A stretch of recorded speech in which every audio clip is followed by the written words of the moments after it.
Hello. On Saturday, the 23rd of March at 02:07 in the morning, GMT, we move into a sixth line day. Now, what are some of the qualities of a sixth line? Well, maybe you will experience a more leadership role today. This is a quality of the sixth line. Authenticity, objectivity, these are things too, but also wisdom, the role model, and the hypocrite. All of these keynotes can play into the sixth line experience. So today, maybe you will step into a leadership role or not. You may feel more optimistic about things. Maybe as you take on an objective view of life, you're a little bit more removed, a bit aloof. Again, or not. We must always remember the or not that comes into this. The sixth line can be very sympathetic, so maybe we will find ourselves becoming more involved with someone that we feel sympathy for. But if we feel there is no point, because the sixth line does like to know that there's a point to what they're doing, then maybe a sense of apathy will come in, because that's the other side to the sympathy. We'd be a little bit, meh, whatever kind of thing. So maybe there's some sort of judgment going on there.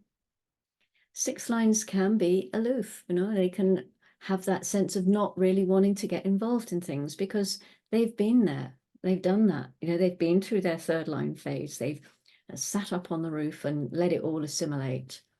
So they understand the process. I've mentioned before, I think, that Ra, he said that sixth lines don't really belong to the hexagram that they are on the top of there. The hexagram ends with the fifth line. And the sixth line is sitting on the top there, and its role is to judge whether or not that hexagram is expressing correctly. It's not about right or wrong. It's not a moral judgment in that sense. It's more witnessing. It's just watching what's going on. And this is where we find that quality of wisdom that the sixth line can exhibit. Something that they can really embody as they get into that sixth line period of life. So this is something else. Maybe tomorrow a lot of us might actually be asleep during that first third of the day when we're activated by a sixth line.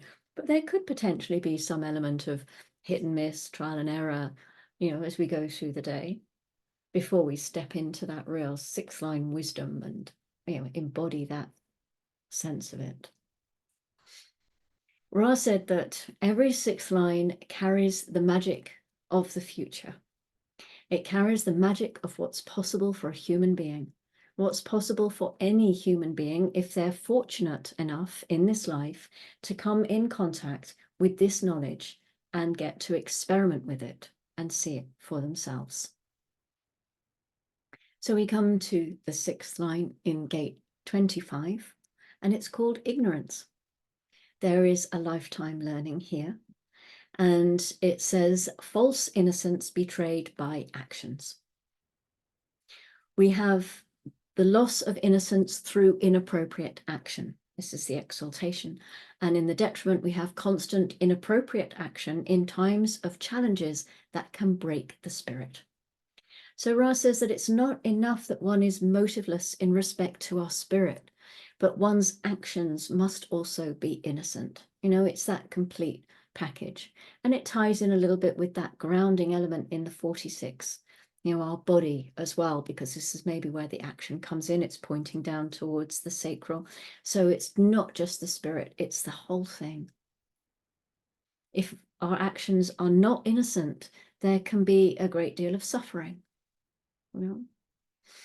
The sixth line is looking over the top of the wall, if you like, to the next hexagram in the wheel, which is gate 17. And this is the gate of opinions.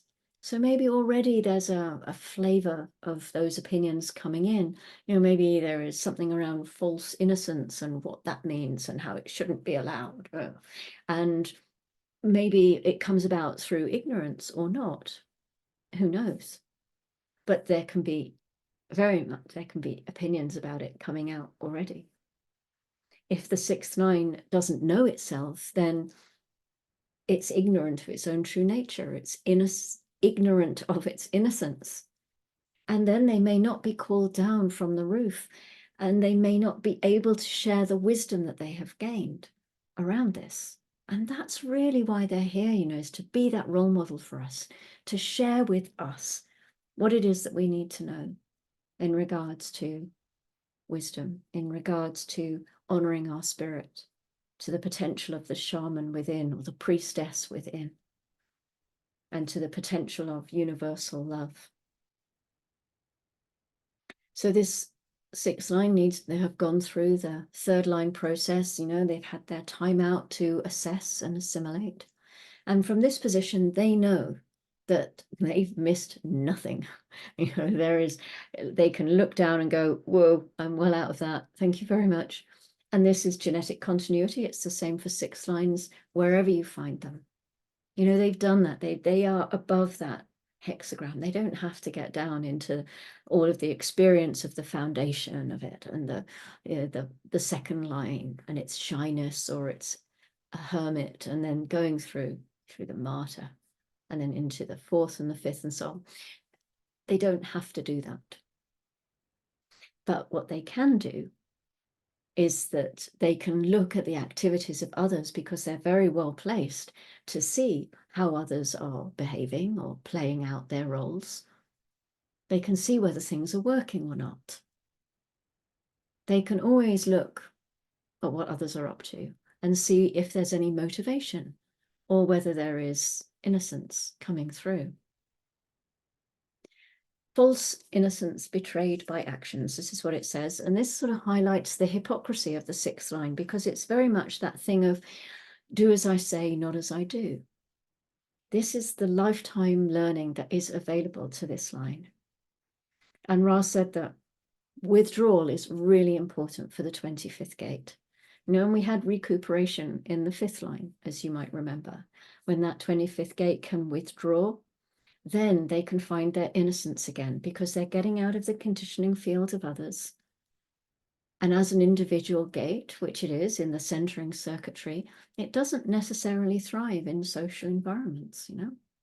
It might very well be called universal love, but remember that it's that cool, kind of impersonal love that values all things equally, including its aloneness, you know.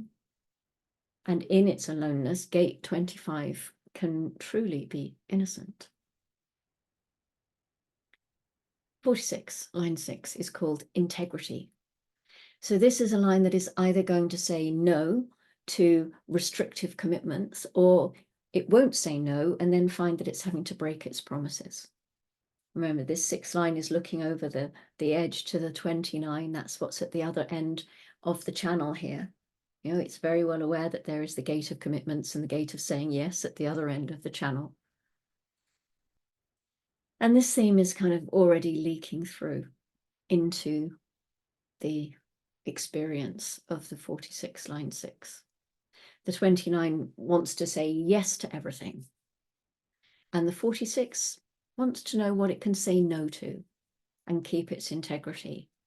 It's not going to say yes just for the hell of it. It hasn't got that almost puppy dog excitement that the 29 has got, that's got all that power coming up from the sacral that just wants to do stuff and it wants to get rid of its energy and it wants to really, you know, get out there and yes, yes, yes, yes, I can do that. Yes, I can do that. The 46 is honoring its form. It's honoring the body. It's honoring the temple, and it has integrity there. Or not, of course, you know. Yes. So it's really important that any experience that the 46 enters into, that it comes from innocence. Well, we've still got that genetic continuity coming in from the gate that it is linked to in its polarity. If it is not innocent, you know, if its presence isn't embodied, if you like, then this is where expectation can come in. And as part of the experiential abstract circuitry, we know that expectation is not really part of that process, or it shouldn't be. It shouldn't be as much as anything should or shouldn't be. Innocence and presence, you know, these the existentialism.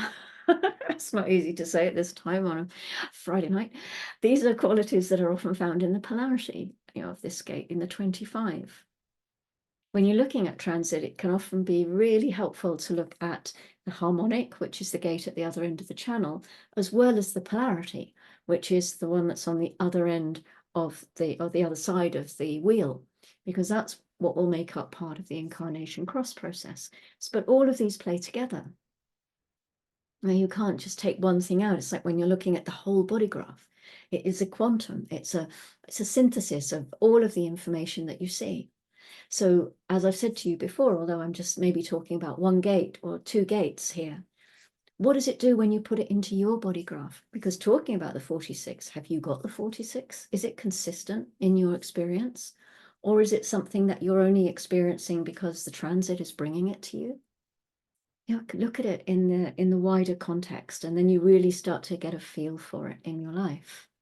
You know, so the integrity that's in this channel, it really refers again to the gift that the sixth line has of seeing the whole picture. You know, it sees the whole circuit, and it can judge in the sense what experiences are of value to others, how the collective can value from the experience, because it's all about sharing in this collective circuitry.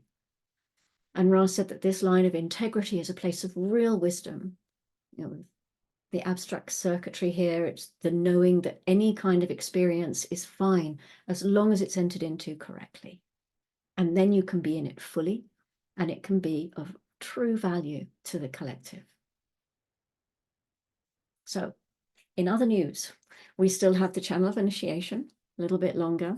We move into gate 17 from the sun early on Sunday morning as far as GMT goes, and then we lose that channel for a little while, but it's going to come back in again. So yeah, just a little bit longer we have initiation, and we have maybe that feeling of jumping into something, and maybe we're feeling very competitive, or we're noticing people around us have been more competitive than usual this last week.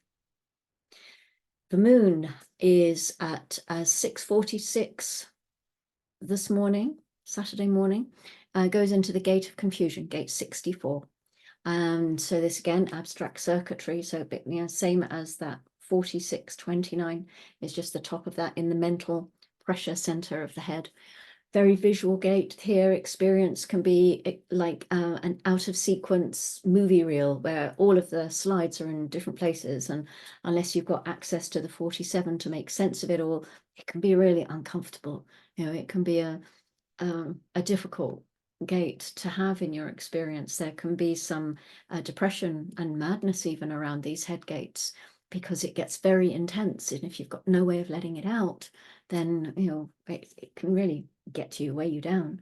It can also produce headaches, and you know those sorts of qualities too come along with this. So it might be something that if you're prone to that, and if you start charting it through the transit, and you notice that, oh, when 64 is activated through the moon or one of the other planets, I get terrible headaches. What else is going on in your chart? Have you not got the 47 when maybe the 47 would help there? Maybe go shopping if you can bear it with your headache. Go somewhere where there are lots of people, because the chances are there will be somebody around who's got that and give you the full activation that might just help you to release some of that pressure. Use your environment. You know, it can be really helpful. And then at 6:10 tomorrow night, we actually do drop down into the 47. I mean, this was something that Ra said it was kind of instant gratification to go straight from the 64 to the 47, which is its harmonic. So the confusion now has a chance to be made sense of. You know, it can now, some time can be spent just letting it sit in the ajna. It can finish doing its process, and sense can be made of it. And then with a bit of luck, it will drop down through the 1156 and come out of the throat as an expression or a manifestation or communication of some sort. The 47 is the gate of realizing, you know, and obviously it's still abstract, so it's still about sharing. And it has the design of mental activity and clarity. Oh, that's it for today. Have a beautiful evening, and make sense of your experiences if that is what is appropriate for you to do. I hope you can find clarity out of your confusion, and whatever your weather is, you know, it's just weather, and it will pass in its own time. Sadly, it doesn't have anything to do with us and our own timing, but yeah, there we go. So I will be back with you tomorrow and we move into gate 17. So I will do what I did this last time, and I will do one recording just on gate 17 and its polarity, gate 18, and give you a sort of an overview of it. And then I will also do a gate 1 for you too. 1, 2. Okay, I'm going now. Lots of love. Bye. See you soon.